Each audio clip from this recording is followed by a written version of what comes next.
तो स्टूडेंट्स आज हम लोग अपने सीबीएसई बोर्ड के कंप्लीट सिलेबस के बारे में जो प्लान हमारी जो स्ट्रेटजी होनी चाहिए कैसे तैयारी करनी चाहिए उसके लिए हम एक शानदार सेशन आपके साथ लेकर आए हैं जिसमें हम डिस्कस करेंगे कंप्लीट ऑल 14 चैप्टर्स को हम लोग यहाँ पर डिस्कस करने वाले हैं। साथ में ये देखने वाले हैं कि किस टॉपिक से क्या चीज़ इंपॉर्टेंट डेरिवेशंस है, किस टॉपिक के फार्मूले पे न्यूमेरिकल ठीक से आते हैं, ये सारे डिटेल्स से हम लोग यहाँ पर डिस्कस करने वाले हैं और इसके इंपॉर्टेंस के हिसाब से आपकी प्लानिंग बहुत अच्छी हो, आपके पूरी 70 में 70 मार्क्स बन जाएं, उसके लिए हम आपको एक शानदार प्लान देने वाले हैं। साथ में आपको एक चीज़ बताने वाले हैं कि एग्जाम के लिए सबसे इंपॉर्टेंट क्वेश्चन कहाँ पर छिपे हुए हैं और किस पार्ट से न्यूमेरिकल ज़्यादा इंपॉर्टेंट है, किस पार्ट से डेरिवेशन ज़्यादा इंपॉर्टेंट है, वो एक कंप्लीट लिस्ट आपको हम देने वाले हैं। तो आप इस सेशन में आराम से इंजॉय कर सकते हो कि हमें हर टॉपिक को आपको यहाँ पर मैं स्पेशली इस बात को एक्सप्लेन करने वाला हूँ कि सिलेबस क्या है, सिलेबस के अंदर छुपे हुए डेरिवेशंस कहाँ पर हैं और उससे जो न्यूमेरिकल्स वो कहाँ पर छुपे हैं और आपको तैयारी के लिए क्या प्लान करना चाहिए वो चीज़ भी हम लोग यहाँ पर कंप्लीट डिस्कस करेंगे। साथ में हम ये चीज़ देखने वाले हैं कि हमारा जो बोर्ड का 12th का फिजिक्स का जो पैटर्न है उसमें क्या क्या चीज़ें स्पेशली है। एक आपका एमसीक्यूज है जिसमें आपके क्वेश्चंस ऑप्शंस दिए होते हैं, आप उसमें से कोई एक सही वाला जो है वो सिलेक्ट करना होता है। उसके बाद आप देखते हैं कि दूसरा एक और टाइप का क्वेश्चन आता है एसर्शन रीजन। उसमें आप ये देखते हैं कि क्या चीज़ सही है, किसकी वजह से सही है, या दोनों सही है या दोनों गलत है। इस टाइप के क्वेश्चंस आते हैं जिसको अब लोग बोलते हैं एसर्शन रीजन। तो एसर्शन रीजन का जो पार्ट्स आपके पास गिवन है वो उसके हिसाब से देखना है। साथ में आप ये भी देखते हो कि आपके एक दूसरे पैटर्न के क्वेश्चंस हैं जहां पर हैं छोटे छोटे क्वेश्चंस होते हैं जिसको आप बोलते हो very short answer type the questions. And then after हम लोग ये देखते हैं कि आपके पास एक short answer, very short answer and long question, 3 categories होगी आपके क्वेश्चंस की। और साथ में आपके पास आता है केस बेस्ड स्टडी। इन सब पैटर्न्स को देखा जाए, इन सब के हिसाब से देखा जाए तो आपके हर एक क्वेश्चंस के पार्ट का प्रैक्टिस सेशन बहुत अच्छा होना चाहिए। साथ में ये चीज़ बहुत इंपॉर्टेंट है आपको ये जानना कि एग्जाम के हिसाब से कहाँ पर क्वेश्चन किस तरीके से आ सकते हैं। तो सबसे पहले मैं आपको सिलेबस दिखा देता हूँ। अगर आपने सिलेबस नहीं देखा है तो फटाफट सिलेबस दिखा के फिर मैं आपको फार्मूले की इंपॉर्टेंस दिखाऊंगा एंड देन शॉर्ट लिस्टेड जो डेरिवेशन इंपॉर्टेंट है वो भी आपको बता दूंगा और उसके हिसाब से उसको तैयार कर सकते हैं। तो आपके सेशन में सबसे पहला पार्ट आपके पास ये चीज़ है जिसमें आप देख सकते हैं यहाँ पर कि आपको जो चैप्टर 1 है, जो चैप्टर 1 आपके पास पहला चैप्टर है ये इलेक्ट्रोस्टैटिक्स पार्ट का है। यहाँ का ये जो सिलेबस है इसमें है इलेक्ट्रिक चार्ज। इलेक्ट्रिक चार्ज से कोई खास स्पेशल क्वेश्चन बोर्ड में नहीं आने वाला है। ज़्यादा से ज़्यादा आपको देखता है एक formula Q equal to any, मैं उसके बारे में आगे एक्सप्लेन करूंगा आपको। यहाँ से कंजर्वेशन ऑफ चार्ज है, थ्योरी का पार्ट है, थ्योरी सेक्शन यहाँ पे आ सकते हैं। कुलम्स लॉ है, डायरेक्ट फार्मूले का सेक्शन है, प्लस न्यूमेरिकल कंबाइन करके आ जाते हैं। अब आप देखते हो कि यहाँ पर 2 पॉइंट चार्जेस दे रखा है तो इसके बीच में फोर्स कैसे निकालना होता है कि किस पॉइंट पर इसका जो फोर्स है वो 0 होगा या किस पॉइंट पर फोर्स मैक्सिमम होगा। इस तरीके का न्यूमेरिकल कॉमन है पेपर में आने का, वो चीज़ आपको यहाँ से देखने को मिल सकता है। साथ में आप देख सकते हैं कि फोर्स बिटवीन मल्टीपल चार्जेस, तो यहां पर एक प्रिंसिपल लगेगा आपका, प्रिंसिपल ऑफ सुपरपोजिशन। सभी चार्जेस के ऊपर लगाइए, अलग अलग फोर्स निकालिए और इन सबको आप सम कर सकते हैं। यहां पर आप देखिए प्रिंसिपल ऑफ सुपरपोजिशन है, बस एडिशन होता है, किस किस पर लगता है, कैसे लगता है, हमारे लेक्चर्स के कंप्लीट सेशन में किया हुआ इसको, वहां से जाके आप इस चीज को देख सकते हैं। साथ में आपके पास है कंटिन्यूअस चार्ज। तो चार्ज 2 तरीके के होंगे, एक कंटिन्यूअस और एक डिस्क्रीट चार्ज। तो दोनों के हिसाब से देखना है। यहाँ पर सिर्फ आपको सम करना होगा। कंटिन्यूअस के लिए इंटीग्रेशन यूज करते हैं, ये बात ध्यान रहे बेटा कि जब भी आप कंटिन्यूअस की बात करोगे तो वहाँ पे चार्ज इंटीग्रेशन के हिसाब से निकालते हो। जैसे Q equal to integration of rho into D, this is equal to sigma D S, और integration this is equal to lambda D L. ये 3 चार्ज आपने बहुत स्पेशल डिस्कस किए थे, तो आपको कंटिन्यूअस चार्ज के लिए इंटीग्रेशन यूज करना है, ठीक है। अब आती बात इलेक्ट्रिक फील्ड की। तो इलेक्ट्रिक फील्ड की बेसिक डिफिनीशन इसी फोर्स से रिलेटेड है, वहां से यूज करके आपको इलेक्ट्रिक फील्ड अलग अलग पॉइंट्स पे निकालना है।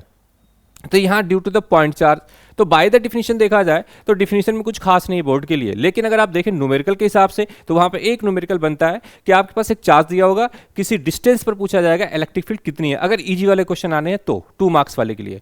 उसी हिसाब से आप देख सकते हैं इलेक्ट्रिक फील्ड लाइंस, लाइंस का इंपॉर्टेंस फ्लक्स के लिए है, वहां से कंसिडर करके आप फाइंड आउट कर सकते हो कि कितनी फ्लक्स क्रिएट हो रही है, कितनी बनी है, वो इंपॉर्टेंस होगा। ऐसे आपके पास इलेक्ट्रिक डाइपोल, तो इलेक्ट्रिक डाइपोल के हिसाब से अगर देखा जाए तो यहाँ पर इलेक्ट्रिक डाइपोल का डिफिनीशन भी उतना ही इंपॉर्टेंट है, as well as electric dipole का डेरिवेशन भी उतना इंपॉर्टेंट है। तो डिफिनीशन भी कई बार यूनिट और डायमेंशन के लिए पूछा जा सकता है, वो इंपॉर्टेंस यहाँ से है। और जो इस पूरे यूनिट का सबसे इंपॉर्टेंट डेरिवेशन आपको दिख रहा है, वो डेरिवेशन आपको यहाँ से दिख रहा है electric field due to the dipoles. इस डाइपोल्स के 2 पार्ट्स होते हैं यहाँ पर, एक होता है एक्सियल का और एक होता है आपके पास इक्वेटोरियल का। इस दोनों के लिए इलेक्ट्रिक फील्ड के फार्मूले की जो लिस्ट है अभी वहां मैं एक्सप्लेन करूंगा, लेकिन यहां से ये सबसे इंपॉर्टेंट डेरिवेशन है बेटा, आपको डेरिवेशन करके जाना है, बिना इसको छोड़ के नहीं जाना है। बोर्ड के एग्जाम का सबसे इंपॉर्टेंट क्वेश्चन जो डेरिवेशन के नाम से बिल्कुल फेमस है वो ये पार्ट है। इसमें दो पार्ट हैं इलेक्ट्रिक डाइपोल का, एक आपके पास इक्वेटोरियल के लिए और एक आपका किसके एक्सियल के लिए। तो इस दोनों केसेस में कोई सा भी पेपर बिल्कुल बेटा ऐसे तैयार करो जैसे एग्जाम में लिखना है।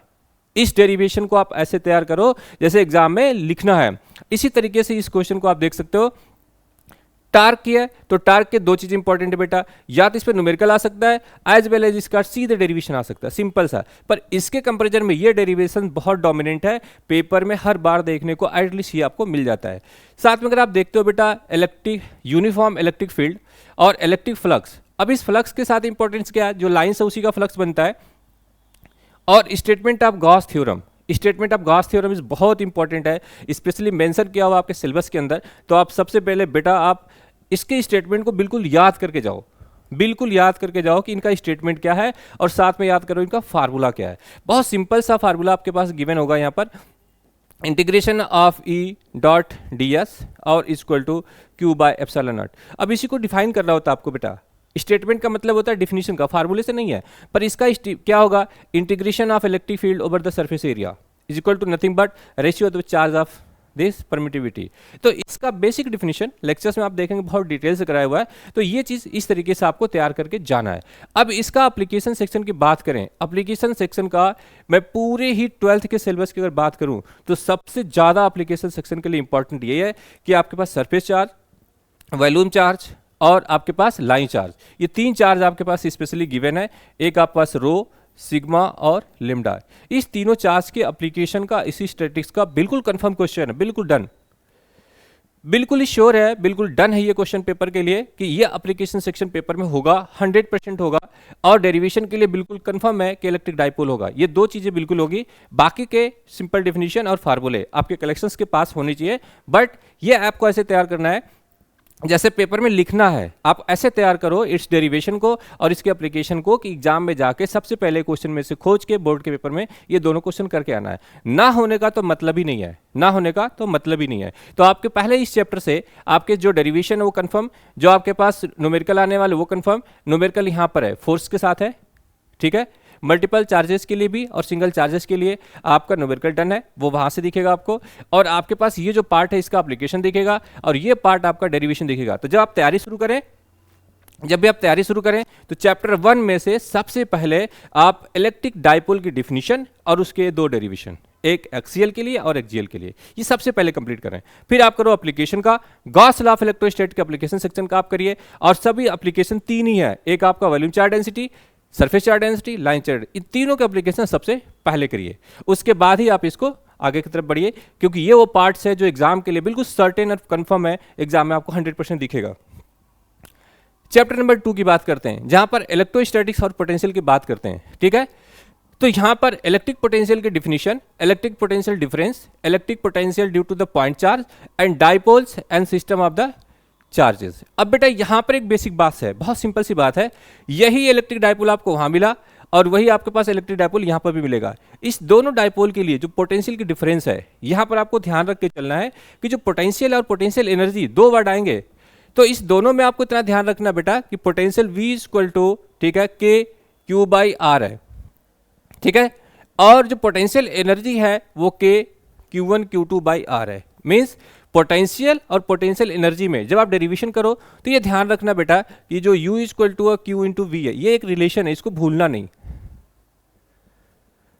बिल्कुल ही इसको छोड़ना भूलना नहीं है। क्यों, पूछ क्या रहे आपसे। लेकिन जैसे वो डाइपोल की बात करेंगे, जो इलेक्ट्रोस्टैटिक में डेरिवेशन करा है उसी के हेल्प से आप यहां कर सकते हो, क्योंकि वो derivation E equal to minus का dB अपॉन dr, ये इसी से आप इसको कोरिलेट कर सकते हो। R के साथ ये फंक्शन है। वहां पर इलेक्ट्रिक फील्ड आपके पास जब एक्सियल की आप बात कर रहे थे, ठीक है, तो इस प्रोपोर्शनल टू आपके पास 2p अपॉन r का क्यूब था, ठीक है बेटा, K के साथ। और जब आपके पास यही चीज इक्वेटोरियल के लिए आप बात किया था आपने, तो P अपॉन R क्यूब था इस प्रोपोर्शनल, ये दोनों। तब इस दोनों से जब इस यूनिट पे अगर आपने यहां पे कर लिया है तो आप कहीं भी कर सकते हो, वहां पर भी कैलकुलेट करने का तरीका है। ठीक है। लेकिन इसमें एक पार्ट जो आपको दिखेगा बेटा कि आप किसी भी एंगल पर थीटा के साथ जो रूट में 3 cos स्क्वायर थीटा प्लस 1 के साथ आता है, वो टर्म भी यहां पर न्यूमेरिकल के लिए इंपॉर्टेंट है। सिंपली एक थीटा के साथ रख करके आपसे कुछ पूछा जा सकता है, ठीक है। तो जब आप इसको चेंज करोगे तो कुछ होता नहीं, यहां पर जब डिफरेंशिएट ही है तो एक पावर यहां पर क्या हो जाएगी, कम हो जाएगी। इसमें जो क्यूब है वो यहां पर आर स्क्वायर आ जाएगा। तो वी एक्सियल की बात करते हो, ठीक है, और वी एक्सियल की बात करते हो, तो एक्सियल के साथ ये ध्यान रखना बेटा आपको, इज प्रोपोर्शनल टू, ठीक है, 2p/r का स्क्वायर हो जाएगा। लेकिन जब आप v इसकी इक्वेटोरियल की आप बात करते हो तो इस केस में ये 0 हो जाता है, ठीक है। तो वो जब कैलकुलेशन है, जो डेरिवेशन का पार्ट है, वो डेरिवेशन सेम डेरिवेशन आपको यहां पे मिलेगा और यही डेरिवेशन आपको चैप्टर 1 में भी मिलेगा। लेकिन अगर एग्जाम के पॉइंट ऑफ व्यू से देखा जाए, बोर्ड में पूछे जाने वाले क्वेश्चन के हिसाब से, तो जो चैप्टर 1 का आपका डेरिवेशन है वो सबसे ज्यादा इंपॉर्टेंट है, वही एग्जाम में बार बार आपको दिखता है।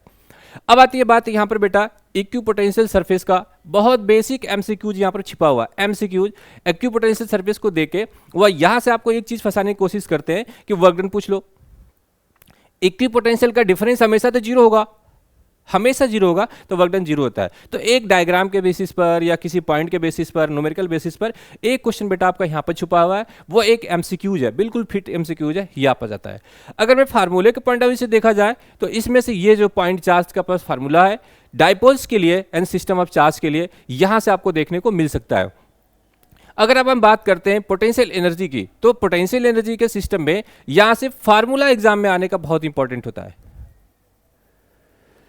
फार्मूला जरूर देख के जाना पोटेंशियल एनर्जी का, ये वाला, और किस पॉइंट के साथ कैसे कोरिलेटेड होता है यहां पर। और आपके पास point charge and electric dipole की अगर बात करते हैं तो यहां इलेक्ट्रोस्टैटिक्स फील्ड में जब भी आप इसको कोरिलेशन करें इसके साथ, ये बात आपको ध्यान रखना है। और यहां पर बेटा एक कॉमन रिलेशंस न्यूमेरिकल, सबसे ज्यादा न्यूमेरिकल छिपा हुआ है यहां पर, कि वो आपको v की वैल्यू देते हैं।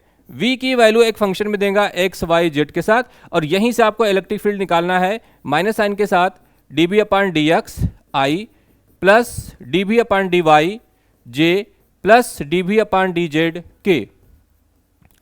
ये फार्मूला आपके बोर्ड में जरूर से जरूर यूज होगा, और यहां पर x y z की वैल्यू दी रहेगी पॉइंट पर x y एंड z। कुछ नहीं करना बेटा, इसमें कुछ नहीं करना आपको। एक आपको फंक्शन vx का दिया होगा, अगर एग्जांपल के बेसिस पे देखा जाए तो ऐसे x² plus y² and plus z² ऐसे दिया होगा, और इसी को डिफरेंशिएट करना है, और इसका जो पॉइंट्स दिया होगा x की वैल्यू x y z की, वो वहां पुट कर देना। जैसे आप उसको यहां पुट करोगे आपके पास इलेक्ट्रिक फील्ड आ जाएगी। इलेक्ट्रिक फील्ड यहां पर ये वेक्टर क्वांटिटी है, ये आपका स्केलर क्वांटिटी, ये ध्यान रहे बेटा। और इसमें आपके पास यूनिट यहां पर लिख देना और धीरे से वैल्यू पुट करके आंसर निकाल देना। बोर्ड का सबसे फेवरेट क्वेश्चन में से एक है न्यूमेरिकल के पॉइंट ऑफ व्यू से। जितना ही ज्यादा चैप्टर 1 से इलेक्ट्रोस्टैटिक्स का आपके पास डाइपोल मोमेंट के लिए डेरिवेशन इंपॉर्टेंट है, उतना ही ज्यादा इंपॉर्टेंट है यहां पर गिवन पोटेंशियल का ग्रेडियंट निकालना और इलेक्ट्रिक फील्ड में इस पॉइंट रख करके आंसर निकालना। बिल्कुल फिक्स, बिल्कुल फिक्स। एक क्वेश्चन आप कहीं से भी इस पर प्रैक्टिस करके जरूर जाना, ताकि आपके पास ये क्वेश्चन आ जाए। करना कुछ नहीं बेटा, इसमें आपके पास एक v की वैल्यू गिवन होगी और बस आपको एक बार डिफरेंशिएट करके वैल्यू पुट करना, आंसर आ जाएगा। तो इस पार्ट से ये न्यूमेरिकल बहुत ज्यादा इंपॉर्टेंट है, बहुत ज्यादा होने वाला न्यूमेरिकल इंपॉर्टेंट है। अगर आप बात करते हैं कंडक्टर की, तो आप सबको पता है conductor, insulator, force charge and bound charge, inside conductor, dielectric. Main कहानी यहां से स्टार्ट होती है आपकी डाइलेक्ट्रिक कांस्टेंट की। यहीं से वो चीज आपके पास epsilon equal to epsilon r into epsilon naught. कई बार इसको k से भी रिप्रेजेंट करते हैं, तो k इक्वल टू क्या होता है, एप्सिलॉन/एप्सिलॉन r। तो इसकी बेसिस पर न्यूमेरिकल लिखना बहुत इंपॉर्टेंट है। अगर मैं एमसीक्यूज की बात करता हूं तो यहां से जो डाइलेक्ट्रिक की बात यहां पर से वो फार्मूले में इन्वॉल्व करके वो कई बार फोर्स को भी, इलेक्ट्रिक फील्ड को भी, पोटेंशियल को भी, किसी को भी पूछ सकते हैं, तो यहां से पूछ सकते हैं। लेकिन अगर मैं कॉम्बिनेशन की बात करता हूं तो ये बहुत बेसिक और जनरल, इस यूनिट से जो सबसे आसान चीज आपसे पूछी जाती है वो कॉम्बिनेशन ऑफ कैपेसिटर का सीरीज एंड पैरेलल में ऐड करने का। बोर्ड के एग्जाम में इसे बहुत ज्यादा नहीं आपको प्ले करना है, बहुत फंसना नहीं है। आपको सिंपल फार्मूला याद रखना है कि अगर पैरेलल में है तो c equal to c1 plus c2, series में है तो 1/c1 plus 1/c2, 1/c equal to add करना आपको, ठीक है, इस बेसिक चीज में। हाँ, कभी कभी ऐसा होता है कि गिवन क्वेश्चंस के अंदर कोई सिंपल सा कंडीशन, पर बोर्ड के अंदर का वो फेवरेट क्वेश्चन नहीं है। वो बहुत रेयर होता है कि कोई सर्किट उसमें जो सी दिया है वो किसी एक को बैलेंस करके रिमूव करना पड़े, ये बहुत बेसिक चीज़ आती है। तो वो बहुत सिंपल से सर्किट से यहाँ से क्वेश्चन दिया जाएगा अगर उसको दिया जाता है। मेन क्या है, जो स्टोरेज आप चार्ज की बात करते हो, न्यूमेरिकल सिंपल सा आप एक फार्मूले पे यहाँ पे मिल जाएगा जो C equal to epsilon nought A upon D का है, और साथ में जब कोई प्लेट के बीच में कोई मटेरियल आप डालोगे तो उस पर बेस्ड एक न्यूमेरिकल आएगा, C equal to epsilon nought A upon D and bracket minus का T 1 माइनस का 1 अपॉन K। एक फार्मूला का बहुत फेवरेट ट्रेंड है यहाँ पर, वो क्वेश्चन यहाँ पर आ जाते हैं। जैसे कि आपके पास ये दिया हुआ है कि आपने कोई T थिकनेस का मटेरियल डाला कैपेसिटर्स के अंदर, इसकी वैल्यूज क्या है, T है, ठीक है, यहां से यहां तक T है, और डायलेक्ट्रिक कांस्टेंट यहाँ पर कांस्टेंट है। तो इस केस में आपके पास जो वैल्यूज आती है C equal to epsilon nought A upon D minus का T और 1 माइनस का K, ठीक है। यहाँ पर आपको सिंपली 1 अपॉन K ये आपको याद रखना है, ये भी फार्मूला आपको दूंगा भी, और इस पर मैंने न्यूमेरिकल कराया भी है। तो बोर्ड के एग्जाम का एक न्यूमेरिकल यहाँ पर बहुत फेमस है। इवन साथ में इस पार्ट से एक छोटी सी चीज और इंपॉर्टेंट है कि आपसे कई बार वो डिपेंडेंसी वाला एक एमसीक्यूज भी बनाते हैं कि डायलेक्ट्रिक कांस्टेंट जो आपके पास मटेरियल के अंदर है वो किस चीज पर डिपेंड करता है। वो बिल्कुल कॉमन क्वेश्चन है, वो आपको बार बार दिखेगा। तो इस पूरे सेक्शन से आपको पता चल गया ये डेरिवेशन करना है, इस फार्मूले को न्यूमेरिकल करना है, ठीक है। और इस पार्ट्स में कुछ खास बड़े डेरिवेशन नहीं होंगे, बट रिलेशन के पॉइंट ऑफ व्यू से आपको कैपेसिटेंस के साथ अलग अलग सर्किट का एक न्यूमेरिकल आने के चांसेस होते हैं, जिसमें C1, C2, C3 दिया होगा, सीरीज और पैरेलल साथ में दिए होंगे, और सिंपली आप उसको ऐड करना होगा, ठीक है। तो एक न्यूमेरिकल आपको यहां से प्रैक्टिस करना है एडिशन वाले क्वेश्चन के साथ। अगर वो क्वेश्चन आपको देखना है तो आप हमारे सेशन में जाकर के यूट्यूब पर भी देख सकते हो, जहां डिटेल से इसको एक्सप्लेन किया गया है। अब आती है बात चैप्टर नंबर 3 की, जिसको आप कहते हो करंट इलेक्ट्रिसिटी का। इसमें आप देखो इस चैप्टर के पार्ट्स में कोई भी डेरिवेशन आपके लिए इंपॉर्टेंट नहीं है। इसमें सब क्या है, या तो एमसीक्यूज है, एसर्शन रीजन है, और सिंपल न्यूमेरिकल, तीन ही चीज ज्यादा यहां पर है। अगर कोई रिलेशन पूछा गया यहां से तो एक पार्ट सिर्फ है, वो है ड्रिफ्ट वेलोसिटी एंड मोबिलिटी।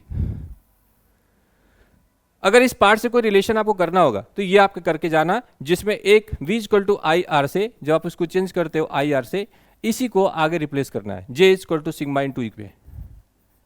तो ये पार्ट एमसीक्यूज का सबसे इंपॉर्टेंट है। ये कभी कंडक्टिविटी को रिप्लेस करके रेजिस्टिविटी के पार्ट में करके एक यहां से फार्मूला पूछा जाता है, और V equal to I R दे रखा है तो रेजिस्टेंस का एडिशन और वो दिखा जाता है। तीसरी बात यहां पर है, इंपॉर्टेंस क्या है कि जो relation between the electric current है, जो रिलेशन आपको यहां पर दिख रहा है वो चीज बहुत इंपॉर्टेंट है, ये चीज आपको देखना है। तो electric current, flow of electric charge in metallic conductors, drift velocity and mobility, mu की वैल्यूज और वीडी की वैल्यूज, इन सब के साथ रिलेशन इलेक्ट्रिक फील्ड का क्या है वो देख लेना। तो मोबिलिटी के साथ आप देखते हो हमेशा कि किस तरीके से देखा जाएगा, एक फार्मूला आपको दूंगा मैं, इस पर एक छोटा सा न्यूमेरिकल कर सकते हो, या अदरवाइज ये एमसीक्यूज में आने वाला जो फार्मूलों की लिस्ट है उसमें ये सबसे आगे इंपॉर्टेंट है, सबसे ज्यादा इंपॉर्टेंट है फार्मूलों में। ओम्स लॉ सबको पता ही है, छोटी सी चीज है। VI कैरेक्टरिस्टिक लिखा हुआ है यहाँ पर, लीनियर और नॉन लीनियर, ये दोनों बात है। इस पर बेस्ड न्यूमेरिकल छोटे क्लासेस में ज्यादा पूछा जाता है, 12th में अभी इसका ट्रेंड नहीं है, बट कोई सा भी क्वेश्चन उसके बेसिक फंडामेंटल पर रिलेशन पूछा जा सकता है यहाँ पर कि लीनियर और नॉन लीनियर में क्या डिफरेंस है और किस तरीके से जाएंगे। अगर मैं फार्मूले और न्यूमेरिकल की बात करूं तो ये न्यूमेरिकल और इस फार्मूले पर इलेक्ट्रिकल रेजिस्टिविटी की जब बात करते हैं, रो is equal to RA/L, RA/L, ठीक है, रो इज इक्वल टू RL/A। इसका बहुत इंपॉर्टेंस है, इस पर न्यूमेरिकल भी पूछा जा सकता है और इस पर आपसे फार्मूले भी पूछे जा सकते हैं बोर्ड के एग्जाम में। And conductivity, temperature dependence of resistance, ठीक है, रेजिस्टेंस पे क्या है, यहां पर एक फार्मूला आपके पास आता है, internal resistance of cell, potential difference, EMF of cell, combination of cell in series and parallel. Kirchhoff law पर भी न्यूमेरिकल ही है, किरचॉफ और व्हीटस्टोन पर। यही वो सर्किट है जिसमें रेजिस्टेंस गिवन होते हैं, बट आपको बैलेंस करके देखना होता है कि यहां पर जो इक्वेशन दे गया है P/Q equal to R/S, P/Q equal to R/S, ये एक बिल्कुल ट्रेंड बन चुका है। P इक्वल टू R/S का बिल्कुल एक ट्रेंड बन चुका है, जो बोर्ड के एग्जाम में हर बार फैशन है इसका कि बोर्ड में आपको दिखेगा, बोर्ड में जाके व्हीटस्टोन ब्रिज का क्वेश्चन दिखेगा। कई बार वो किरचॉफ नहीं भी आते, किरचॉफ के रूल पर कोई सर्किट पोटेंशियल दे रखा और रेजिस्टेंस का एडिशन करना वो ना भी दिया हो, लेकिन ये जरूर आपको दिखता है। रेजिस्टेंस के साथ गिवन होगा सर्किट, आपको ऐड करना है। और कई बार थर्मल कोफिशिएंट रेजिस्टेंस की वजह से आपको एक न्यूमेरिकल कैलकुलेट करना पड़ सकता है। अल्फा की वैल्यू बहुत फेमस है यहाँ पर, इसके लिए निकालते हैं। बट इस सेक्शन में देखा जाए तो कोई डेरिवेशन खास नहीं है, सिर्फ फार्मूले के रिलेशन है, और वहाँ पर कॉन्सेप्ट बेस्ड आपके पास छोटे छोटे एमसीक्यूज के क्वेश्चन है। तो इसमें बहुत डेरिवेशन को फोकस नहीं करना है, सिंपल न्यूमेरिकल करना है, और कंसेप्चुअल मिस्टेक ना हो उसका आपको ध्यान रखना है इस टॉपिक में। क्लियर? यह है आपके पास chapter number 4, moving charges and magnetism. ये पार्ट आपका बहुत इंपॉर्टेंट है, परसेंटेज भी इसका बहुत ज़्यादा है, उसके हिसाब से आप देखो ये चीज़ बहुत है। तो कॉन्सेप्ट ऑफ मैग्नेटिक बहुत कोई खास बात नहीं है, एमसीक्यूज में आने के चांसेस बनते हैं। ओरेस्टेड एक्सपेरिमेंट कोई खास बात नहीं है, बहुत सिंपल बनता है, एमसीक्यूज के पार्ट के, और कहीं पे इनका इंपॉर्टेंस नहीं है। बायोट्स-सेवर्ट लॉ एंड इस एप्लीकेशन, ये एप्लीकेशन बिल्कुल फिट है। ये एक आपके पास आता है, बायोट-सेवर्ट लॉ क्या है, ये आपके शॉर्ट आंसर क्वेश्चन के लिए बहुत फिट बैठता है। जो आपके पास 3 मार्क्स वाले क्वेश्चन है कि what is the Biot-Savart law and find out the magnetic field for a given condition. किसी एक चीज के लिए वो पूछते हैं, जिसमें आप करंट सर्कुलर लूप के लिए पूछ सकते हो या वायर के लिए पूछ सकते हो। ये दोनों ही part Ampere's law and application, Biot Savart law application. जब भी आप इसको स्टार्ट करते हैं तैयार करना, तो सबसे पहले आप इन दोनों को तैयार करिए, बायोट-सेवर्ट लॉ और एम्पियर्स लॉ एंड एप्लीकेशन। इस दोनों का क्वेश्चन कई बार दोनों भी आते हैं, कई बार एक आता है, पर आना कंफर्म है, तो इसलिए आप इस दोनों को सबसे पहले तैयार करें। ओके, यह है आपके पास वायर के लिए, यह है सर्कुलर लूप के लिए, तो इस दोनों का एप्लीकेशन जरूर तैयार करिए सबसे पहले। जैसे आपने उठाया चैप्टर नंबर 4, सबसे पहले ये 2 काम कंप्लीट करिए। बायोट-सेवर्ट लॉ का डिफिनीशन दिया है, बेसिक प्रिंसिपल्स दिए हैं, उसका एप्लीकेशन देंगे सबसे पहले। अब आती है बात straight solenoidal only. Qualitative treatment लिख रखा है यहां पर, तो इसका आपको फार्मूले पे बेस्ड एप्लीकेशन, ये दोनों सबसे पहले आप कर लेना। Force on a moving charge in a uniform magnetic field, जो आपको बहुत फेमस है, F=Q and V cross B। ये फार्मूला आपके पास याद रखना है, लेकिन न्यूमेरिकल के हिसाब से देखा जाए तो ये इंपॉर्टेंट है। फार्मूले के हिसाब से देखा जाए तो ये जो आपके पास लॉरेंस फार्मूला आता है यहाँ पर, वो है यहाँ पर से Q vector E N plus Q and V cross B। ये फार्मूला एग्जाम में बिल्कुल फिट बैठता है, ये बहुत आता है, काफी टाइम तक ये आता रहा है। लेकिन इस चैप्टर से, इस यूनिट का एक जो दूसरा फार्मूला आपके पास आया, वो एक इससे भी ज्यादा इंपॉर्टेंट आया आपके पास कि Q जो आपके पास I है और L क्रॉस B। ये फार्मूला आजकल एग्जाम में आने लग गया, अब ये न्यूमेरिकल में आने लग गया, ये फार्मूले में आने लग गया। तो फार्मूले के बेस्ट इस टॉपिक का सबसे इंपॉर्टेंट फार्मूला यही है, जो आपके एग्जाम में जरूर आना चाहिए। क्लियर है ना? एप्लीकेशन के सेक्शन में आपने देख लिया कि आपको बायोट-सेवर्ट लॉ, एम्पियर्स लॉ, इस दोनों को पहले करना है। दोनों के फार्मूले भी दिए जाएंगे आपको और उसकी इंपॉर्टेंस भी दी जाएंगी। अब बहुत डिटेल्स इसके बारे में जानना चाहते हैं तो हमारा कंप्लीट चैप्टर वाइज जो सेक्शन लगा हुआ है एस्पायरिंग एसएस के यूट्यूब चैनल पर, आप जाके वहां से देख सकते हैं, पूरे कंप्लीट सिलेबस को टॉपिक वाइज कराया गया है। क्लियर? अब इसमें बात आती है यहां पर कि ये जो आपके पास फोर्स है बिटवीन 2 पैरेलल करंट, मींस जो आपका एम्पियर्स फोर्स है और एम्पियर्स लॉ 2 है, तो आप यहाँ एम्पियर्स सर्कुलर लॉ है और एम्पियर्स फोर्स लॉ, 2 चीज याद करना है। तो एम्पियर्स फोर्स लॉ में फार्मूले में बहुत गलती बच्चों से होती है बेटा, बोर्ड के बच्चे इस चीज को गलत मत करना कि जो आपके पास अक्सर फोर्स को जब आप लिखते हो यहाँ पर तो F/L लिखा करो बेटा, F/L, तब जाके यह सही माना जाता है पर यूनिट लेंथ के लिए। कोई वायर अगर यहाँ पे जा रही है, यहाँ पे दोनों का करंट है, तो इसके हिसाब से μ0/2 पाई एंड I1I2/R, ठीक है। और एक मात्र एम्पियर्स लॉ में जो फोर्स है यहाँ पर बेटा, ये एक मात्र सिंगल है जिसमें F is proportional to 1/R आता है इस केस में, लेकिन बाकी के इलेक्ट्रोस्टैट में 1/R² होता है। तो इस चीज को आपको ध्यान रखते हुए चलना है, यहाँ पे ये गलती नहीं करनी है आपको।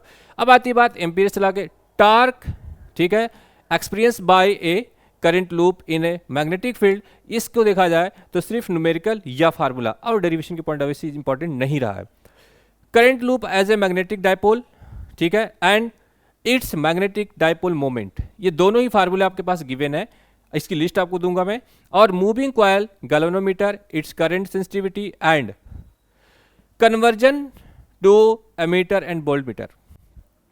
तो गैल्वन जो आपके पास यहाँ पे बात आती है कि कन्वर्जन के लिए एमसीक्यूज, थ्योरी वाले एमसीक्यूज बहुत इंपॉर्टेंट है, as well as numerical rare इससे आते हैं, बट इसका ये कॉन्सेप्ट बहुत आता है कि अगर आपके पास गैल्वेनोमीटर को एमीटर में कन्वर्ट करना है, ठीक है, तो आपको क्या करना है, रेजिस्टेंस को पैरेलल में लगा दो, हाई रेजिस्टेंस को क्या करोगे आप इसमें, इसको कनेक्टिविटी कैसे कन्वर्ट करते हो, सेक्शन में जाकर के साथ एमीटर को और गैल्वेनोमीटर के साथ आपके पास वोल्ट मीटर को, दोनों का कन्वर्जन डिटेल से कराया है, बहुत एक्सप्रेशन के साथ। और वहां पर मैंने आपके पास ये भी चीज कराई है कि ये सेंसिटिविटी क्या है, ठीक है। तो इसके हिसाब से आपको ये बहुत तरीके से याद तैयार करना बेटा कि गैल्वेनोमीटर का कन्वर्जन बिल्कुल फिक्स एमसीक्यूज है, किस तरीके से कन्वर्ट होता है, क्या चीज इसमें इंपॉर्टेंट है और किस तरीके से इसको लगाना है, ठीक है बेटा। तो इस तरीके के इस पार्ट्स में देखो तो आपके पास दो एप्लीकेशन सेक्शन, एक फार्मूला का न्यूमेरिकल पॉइंट ऑफ व्यू, ये एक फार्मूला और एक फार्मूला ये यहाँ पर बिल्कुल फिक्स है, और एक कन्वर्जन एमसीक्यूज में थ्योरी का सेक्शन का बिल्कुल फिक्स है, conversion to ammeter and voltmeter too ये तो, ठीक है, गैल्वेनोमीटर का कन्वर्जन इनका। और इससे बेस्ड जो सेंसिटिविटी लिखा है इसके फार्मूले भी आप देख लेना, क्योंकि कई बार इस फार्मूले पर न्यूमेरिकल भी आपको देखने को मिल सकता है। तो जिस तरीके से आपने देखा कि शुरू के जो आपके पास 4 यूनिट्स से उनके सारे इंपॉर्टेंट क्वेश्चन और डेरिवेशन आपको पता चल गया है, ऐसे ही अब बेटा आपके लिए जो और भी इंपॉर्टेंट पार्ट है उस सब में जितने भी यूनिट्स आपके पास गिवन है उस चैप्टर 5 नंबर की बिल्कुल थोड़ी अलग है। आपको सिर्फ 3 ही फार्मूले तैयार करने हैं इसमें से और 2 एमसीक्यूज तैयार करने हैं बस। यहाँ पर क्या चीज़ इंपॉर्टेंट है कि बेटा आप यहाँ पर जो मैग्नेट बार एंड सोलेनॉइडल के लिए दे रखा है, यहाँ पर सोलेनॉइडल, यहाँ पर क्वालिटेटिव ट्रीटमेंट्स आपको देखने हैं। और इसमें क्या चीज़ बेटा आपको सिर्फ ये देखना है कि यहाँ पर किस तरीके से सोलेनॉइडल भी और आपके पास बार मैग्नेट भी सेम बिहेव करता है। तो उस केसेस में आप पास 2 सर्किट्स होती है डायग्राम्स का, एक आपके पास ये है जो सोलेनॉइडल में दिखता है आपको, यही चीज़ आप नॉर्थ एंड साउथ पोल में जब आप देखते हो नॉर्थ एंड साउथ पोल के साथ, तो यहाँ भी आपको ऐसी सर्किट दिखती है। इस पर इसी डायग्राम के बेसिस पर, सिर्फ डायरेक्शन के बेसिस पर कि किधर से किस साइड फील्ड की लाइन्स होती है, इस बेसिस पर एक एमसीक्यूज आपको मिलेगा देखने के लिए पक्का, ठीक है। साथ में बेटा आप ये चीज देख सकते हो यहाँ पर कि जो दूसरी बात इंपॉर्टेंट है इन पूरे पार्ट्स की, यहाँ पर जो बार मैग्नेट है, डाइपोल्स आपको दे रखा है, एक्सियल का दे रखा है, परपेंडिकुलर का दे रखा है, यहाँ पूरे सेक्शन से सिर्फ आपके पास 3 फार्मूले हैं और तीनों फार्मूले पर आपको एक एक न्यूमेरिकल करना है, बाकी कुछ नहीं।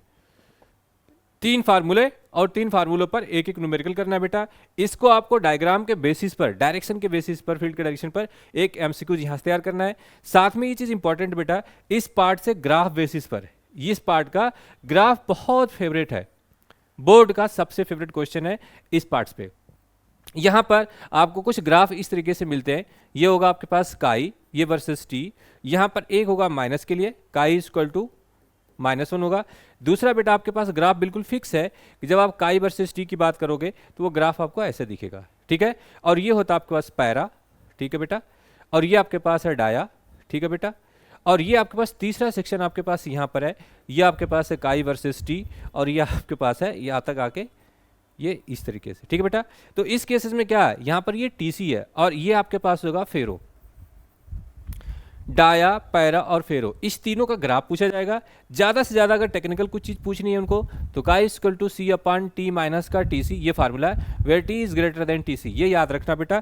इसमें एक ही चीज, बोर्ड तो सीधे ग्राफ पूछ लेता है कि भाई सीधे सीधे ग्राफ बता दो कि कौन सा करेक्ट है, ठीक है, सीधे सीधे सिंपल।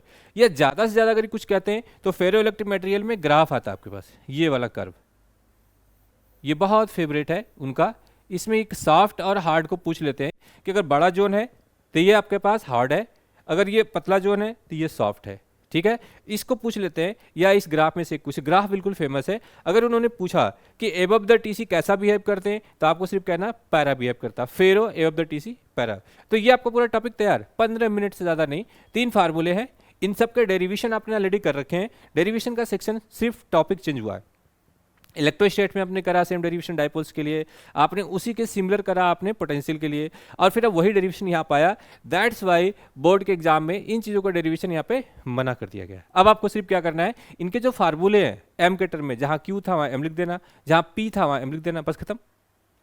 जहाँ जहाँ पी था वहाँ पर डाइपोल्स के लिए आप इसमें आकर उसको एम लिख देना, सिमिलर रिजल्ट आपका यहाँ पर होगा जो वहाँ पर है, ठीक। और उन तीनों पे एक न्यूमेरिकल कर लेना एक एक, और ये ग्राफ देख लेना, और उसके बाद इस तरीके का एक डायग्राम बेसिस पर, ये बोर्ड का सबसे फेवरेट क्वेश्चन है, बिल्कुल आपको दिखता है। जैसे आप बोर्ड का पेपर 12 का खोलोगे ना फिजिक्स के लिए बेटा, तो आपको दिखेगा एक फील्ड वाली नॉर्थ एंड साउथ पोल के फील्ड बेसिस पर एक एमसीक्यूज आपको दिखेगा। जस्ट आपको डायरेक्शन ठीक करना और आंसर लेना है, कोई दिक्कत वहाँ पर नहीं आती है। सिमिलरली आपके पास एक और यूनिट है यहाँ पर, ये देखने में सिलेबस कितना छोटा सा है, बहुत छोटा सा सिलेबस है बेटा, ये बहुत छोटा सा।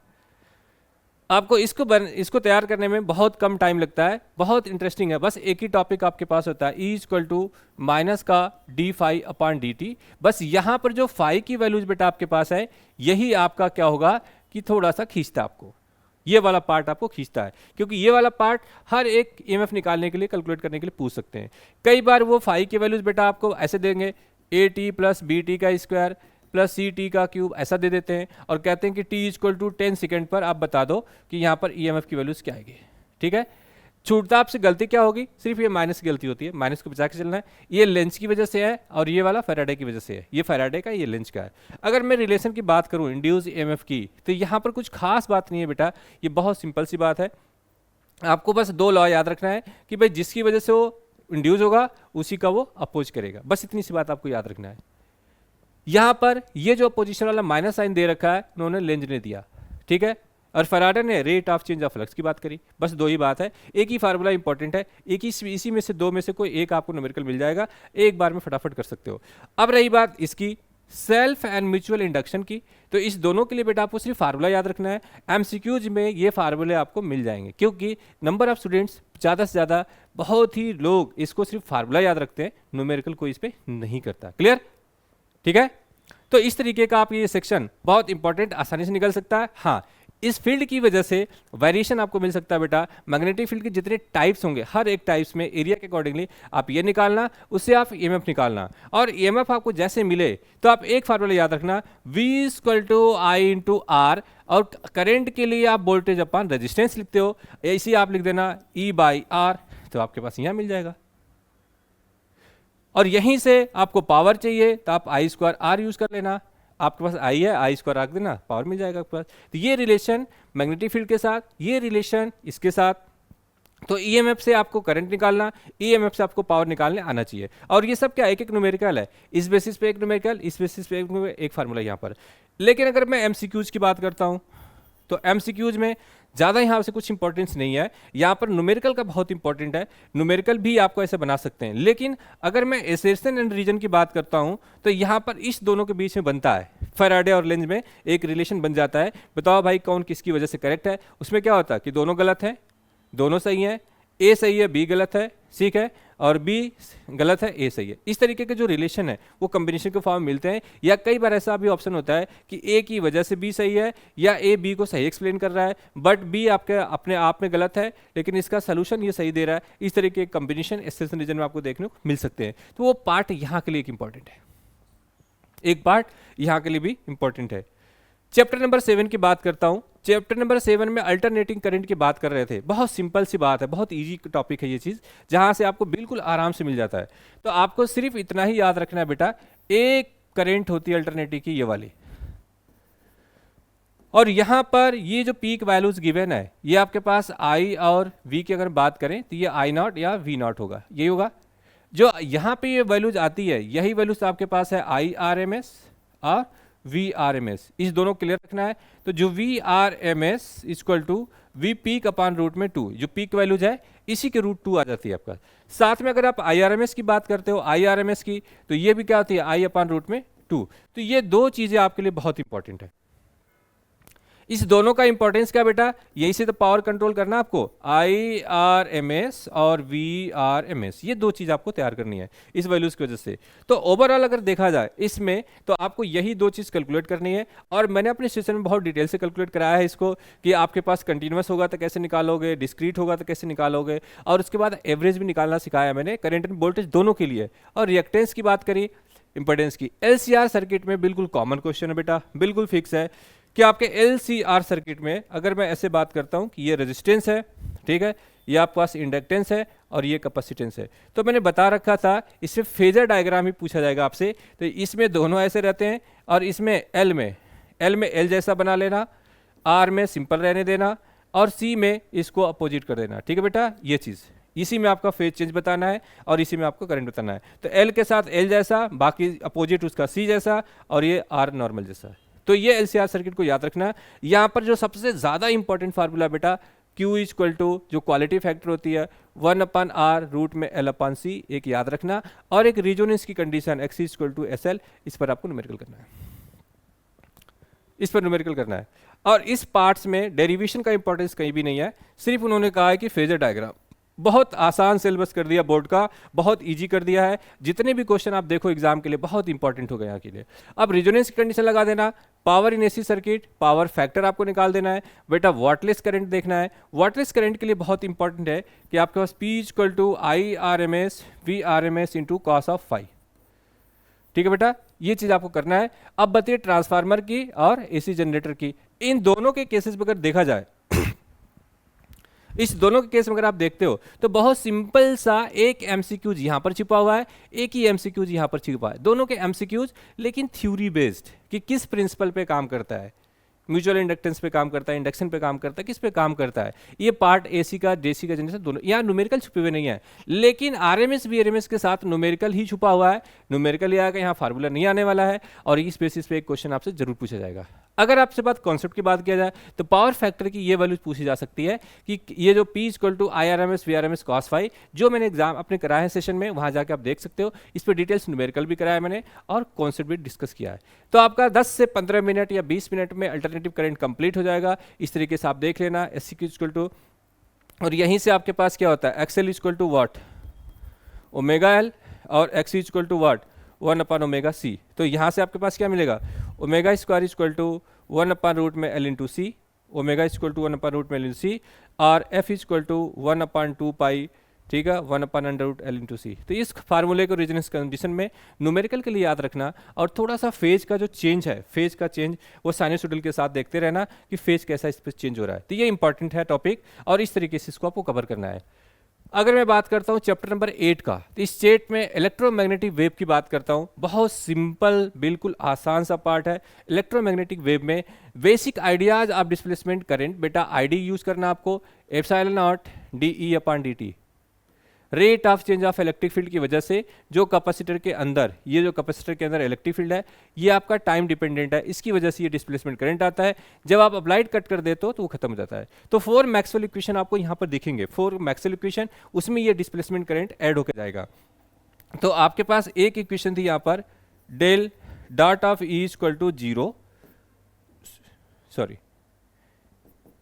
रो upon epsilon naught and del dot B equal to 0 and del cross E equal to minus का D B upon D T, formula basic है बिल्कुल, and del cross of B equal to, ठीक है, mu naught J C plus mu naught epsilon naught, ठीक है। यहाँ से आप लिख सकते हो यहाँ पर जे डी, ये जे डी, ये डिस्प्लेसमेंट करंट डेंसिटी, और ये आपके पास है कंडक्शन करंट डेंसिटी। तो यही वाला टर्म आपके डिस्प्लेसमेंट की वजह से आया, ठीक है, जो जे डी है इसी की वजह से आया। तो integration of I D equal to what, integration of J D into D S, ठीक है, ये चीज़, ये फार्मूला यहाँ पर गिवन है।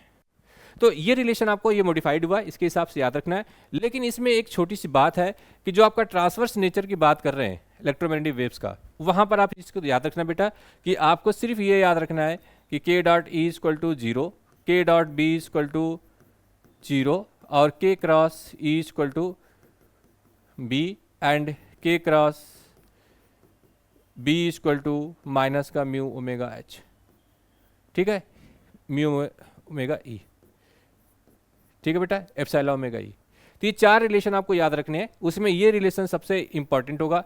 इसकी वजह से आपके पास जो डायरेक्शन ऑफ इलेक्ट्रिक फील्ड दी है उसके डायरेक्शन मैग्नेटिक फील्ड निकालना है। सिर्फ आपको आई क्रॉस जे इक्वल टू के का कॉन्सेप्ट लगाना है। अगर आपके पास कोई वेव दे रखा है इस तरीके से, एज्यूम कर लीजिए कि E equal to E naught sine of के एक्स माइनस का ओमेगा टी, अगर आपको दे रखा है तो यहाँ पर के की वैल्यूज क्या है बेटा 2 पाई बाई लेमडा, और ओमेगा की वैल्यू क्या है 2 पाई बाई टी। इस दोनों के हेल्प से आप इसको यूज़ कर सकते हैं। अगर वेलोसिटी v की आप बात करो तो यहाँ पर w बाई के आ जाएगा, और यहाँ पर 2 pi omega equal to 2 pi by T, ठीक है, अपान 2 पाई बाई लेमडा से आप यहाँ देख सकते हो, ठीक है। तो अगर आप फ्रीक्वेंसी के टर्म में देखना चाहते हो तो आप इसको f के साथ भी देख सकते हो। तो एक रिलेशन यहाँ पर आपके पास आ जाएगा कि जो फ्रीक्वेंसी की वैल्यूज़ है वो ये है वेवलेंथ लेमडा और फेज इक्वल टू फ्रीक्वेंसी, ठीक है। इस तरीके से इस रिलेशन को आप देख सकते हो। Omega equal to 2 pi into F, इससे से कैंसिल आउट, और ये आके यहाँ से मल्टीप्लाई होगा वीपी के साथ, तो ये इसका रिलेशन देख सकते हो। अगर आप इसको कन्वर्ट करना चाहते हो तो कन्वर्जन के लिए बहुत आसान सी बात है कि आपको ये इक्वेशन यूज करनी पड़ेगी। कन्वर्ट करके इलेक्ट्रिक फील्ड दी होगी, मैग्नेटिक फील्ड निकाल लेना। और सबसे कॉमन फार्मूला यहाँ पर एक चीज़ देखते रहना आप कि B naught C equal to E, ये बहुत इंपॉर्टेंट है और इसके हिसाब से आप चेंज करना है ई नॉट। अगर आप इससे जा रहे हो उसकी तरफ बी की तरफ तो आप इसे चेंज करना, अगर आप बी से ई की तरफ आ रहे हो तभी भी इसी से चेंज करना। एम्पलीट्यूड का रिजल्ट आपको यहीं से देखना है। क्लियर? अगर मैं शॉर्ट कोड की बात करता हूं यहाँ पर बेटा, तो ये जो आपके पास दे रखा है स्पेक्ट्रम का, ये स्पेक्ट्रम में सभी में एक कोड बताया था मैंने, रमी भक्सी। ठीक है, रमी भक्सी, इस तरीके से। तो इसमें क्या था, रेडियो वेव है, माइक्रोवेव है, इंफ्रारेड है, विजिबल है, अल्ट्रावायलेट है, ठीक है, एक्स रेज है और गामा रेज है। ये इस सीक्वेंस में बढ़ता हुआ जाएगा। तो इस कोड से आपको याद रखना है, आपको एक सीरीज में से वैल्यू पूछी जाती है, ये थ्योरेटिकल एमसीक्यूज है। एक आपसे यहाँ से न्यूमेरिकल पूछा जाता है, वेवलेंथ निकालो, टाइम पीरियड निकालो, कुछ निकालो यहाँ पर, और एक फेज का रिलेशन चेंज पूछा जाता है। तो यहाँ पर क्या, एक numerical, no derivation is there. Chapter number 8 में कोई भी डेरिवेशन नहीं है। इस केसेस में आपके पास क्या होगा कि आपको सिर्फ और सिर्फ ये फार्मूले याद होने चाहिए, ये कन्वर्जन फार्मूले याद होने चाहिए, एक आपका डिस्प्लेसमेंट का न्यूमेरिकल आ जाएगा आपके पास, और एक एमसीक्यूज थ्योरेटिकल पार्ट्स में आ जाएगा जिसमें आपको एलिमेंट्री आइडियाज होनी चाहिए कि ये रमी भक्सी क्या है। रेडियो वेव से लेकर के गामा वेव तक की जितनी वेवलेंथ है, फ्रीक्वेंसीज हैं, वो आपको याद रहना चाहिए। एक आपको एमसीक्यूज यहाँ से करना है। तो चैप्टर नंबर 8 में कोई डेरिवेशन नहीं करना, बहुत सिंपल टॉपिक है, बहुत सिंपल प्रिपरेशन मेथड इसका यहाँ से करना है। अब आती है आपके पास रे ऑप्टिक्स। ये टॉपिक्स बहुत है, मेहनती वाले टॉपिक है, ज़्यादा हार्ड वर्क करना पड़ता है इसमें। यहाँ पर देखिए, reflection of light, spherical mirror, mirror formula, refraction, total internal reflection जो TIR की बात करते हो यहाँ पर, optical fibre, reflection and spherical, surface lenses, thin lens formula, maker formula और मैग्निफिकेशन, पावर ऑफ लेंस, ठीक है, combination of thin lenses in contact, refraction of light and through a prism, ठीक है। एंड उसके बाद ऑप्टिकल इंस्ट्रूमेंट्स है, microscope है, astronomical scope है, और रिफ्रैक्टिंग एंड देयर मैग्नीफाइंग। तो जो ऑप्टिकल इंस्ट्रूमेंट्स का पार्ट है भाई, देखो यहाँ पर डेरिवेशन है। एक आपके पास डेरिवेशन बता देता हूँ कि जो आपके पास ये रिफ्लेक्शन ऑफ सरफेस की बात है, ठीक है, यहाँ पर एक है थीन लेंस में एक डेरिवेशन, एक आपके पास आएगा यहाँ पर स्फेरिकल के लिए एक डेरिवेशन, जहाँ पर आप फार्मूला आते हैं 1/f इक्वल टू 1/u, ठीक है, प्लस 1/v मिरर के लिए, 1/f equal to 1/u minus 1/v lens के लिए, और एक फार्मूला आपका डिराइव करना है यहाँ पर 1/, ठीक है, mu by F equal to यहाँ पर μ2 माइनस का μ1 by R equal to μ1 by F minus u minus μ2/v। तो इस तरीके का जो डेरिवेशन आपके पास रिमेन कर आएंगे। तो डेरिवेशन के बहुत सारे पार्ट हैं, इसका डिराइव करना, इसको डिराइव करना, यहाँ पर थिन फिल्म के साथ। तो यहाँ पर न्यूमेरिकल प्लस डेरिवेशन, ये बहुत ज़्यादा परसेंटेज वेजेस करता है, न्यूमेरिकल प्लस डेरिवेशन यहाँ पर ज़्यादा है, ठीक है।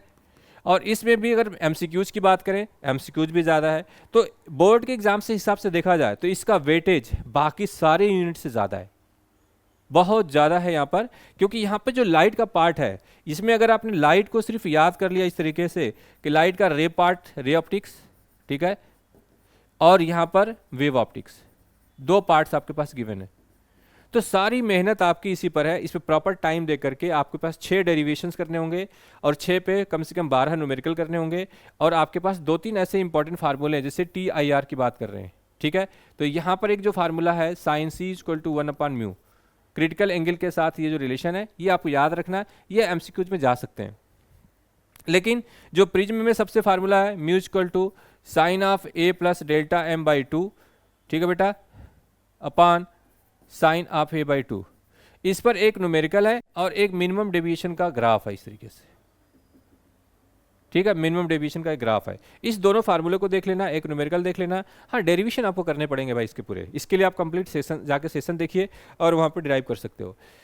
चैप्टर नंबर 10 की बात करते हैं, वेव ऑप्टिक्स की। बहुत सिंपल सा ऑप्टिक्स है, यहाँ पर आपके पास सिर्फ क्या, एक तो आप ये कर लेना, wave front and Huygens principle. बहुत सिंपल सी बात है बेटा, बहुत सिंपल सा पार्ट है और बहुत इंपॉर्टेंट है कि जब भी आपके पास कोई वेव फ्रंट होगा, किसी भी पॉइंट्स पर अगर आप इसको कंसिडर करते हो, पॉइंट्स पर कंसिडर करते हो, तो वो एक नए वेव फ्रंट की तरह काम करने लग जाता है। यही कहा इसने हाइगेंस ने, और इसी को यूज करके इन्होंने एंगल आई और एंगल इक्वल टू आर, ये डेरिवेशन इंपॉर्टेंट कर देना। और साथ में इन्होंने कहा कि रिफ्रैक्शन के लिए भी, ठीक है, and wave front at the plane surface using the wave front, proof of law of reflection and refraction using the Huygens principle. ये सबसे ज़्यादा इंपॉर्टेंट पार्ट है बेटा, ये वाला डेरिवेशन सबसे ज़्यादा इंपॉर्टेंट है। ये सेशन में भी कराया है मैंने और यहाँ भी बता देता हूँ। अब आती बात इंटरफेरेंस की, ये न्यूमेरिकल है। यंग्स डबल स्लिट एक्सपेरिमेंट पर ये भी बहुत इंपॉर्टेंट है। इस दोनों पर ही जो आपके पास एक इंटेंसिटी का इक्वेशन बेटा आता है यहाँ पर, I equal to I naught, ठीक है, या I one plus I two plus two I one root में आई टू और इंटू कॉस ऑफ आई। इस पे मैक्सिमम मिनिमम निकालना मैंने बताया अच्छे डिटेल से सेशन में, ये बहुत इंपॉर्टेंट रिलेशन ये आना है। और एक आपके पास beta is equal to lambda D upon small D, इस पर एक न्यूमेरिकल आना है। डेरिवेशन तो नहीं आना इसका, बट इस पर न्यूमेरिकल आना, इस पर भी न्यूमेरिकल आना, आई मैक्स और आई मीन के लिए। ये दोनों सबसे पहले आप तैयार करो, एक क्वेश्चन इस पर, एक क्वेश्चन इस पर। और सबसे ज़्यादा इंपॉर्टेंट बात ये है कि delta phi is equal to 2 pi by lambda into delta X, ठीक है। अब पेपर में आपको दे ही रहे हैं लेमडा बाई 2, लेमडा बाई 3, और यहाँ से पूछ रहे कि इंटेंसिटी बताओ, ये वाली चीज़।